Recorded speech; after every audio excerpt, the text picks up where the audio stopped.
ఇదిగోండి పండుమిరకాయ పచ్చడి మీకు ఎలా పట్టాలో ఏంటో అన్నీ వివరించి నేను చెప్తాను. ఇదిగోండి ఈ రకంగా కోసాను కదా కాయలు, ఇదిగోండి కాయలు పండుమిర్చి చక్కగా ఆ రకంగా కోసుకొని మనం ఇదిగోండి ఇంత ముక్కలుగా కోసుకుంటే కచ్చా బిచ్చాగా నూరుకోవచ్చు, చాలా బాగుంటుందండి. ఇదిగోండి ఈ రకంగా కోసుకోవాలి. ఇదిగోండి ఓకే. ఇప్పుడు కోసేసాం కదా, ఇప్పుడు మనం మిక్సీ జార్లో ఇందులో వేసేస్తాను. ఇవ్వండి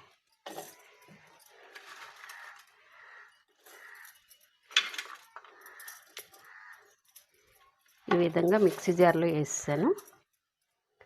ఇప్పుడు ఇదిగోండి వేసేసాం కదా, చింతపండు కూడా వేసేద్దాము.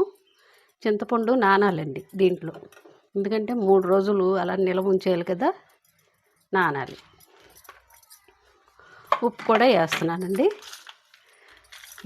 అర కేజీకి 150 గ్రాములు చింతపండు అండి, అర కేజీ పండుమిర్చి, 150 గ్రాములు చింతపండు, ఇగో 100 గ్రాములు ఉప్పు లెక్క అనమాట దీనికి. ఓకే, ఇవన్నీ చక్కగా చేసి వివరించి మిక్సీలో ఆడి కూడా చేపిస్తాను నేను.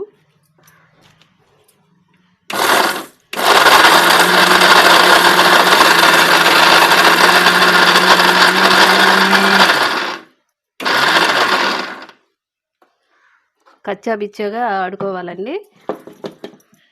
కచ్చా బిచ్చగా ఆడుకున్నాక గుట్టు వచ్చేద్దండి తీయంగానే. ఇవ్వండి ఈ రకంగా చక్కగా కచ్చా బిచ్చగా, చూసారా నీరు ఎలా వచ్చిందో. ఇవ్వండి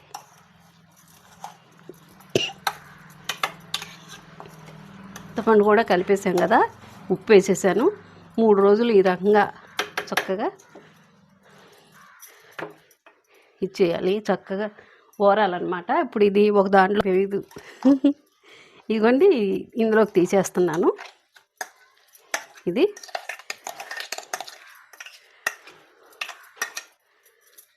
ఇదే విధంగా చక్కగా ఉన్నాయి కూడా మనం చక్కగా ఆడేసుకోవాలి. కచ్చా బిచ్చగా ఏ రకంగా చక్కగా ఆడేసాను.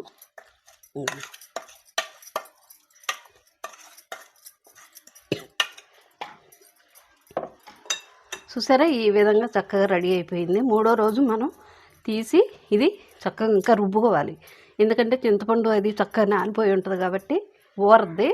ఊరిన తర్వాత 3వ రోజు చక్కగా తీసి చక్కగా తాలింపు పెట్టుకోవాలి. అప్పుడు మెంతిపిండి ఆవపిండి కూడా కలుపుకోవాలండి.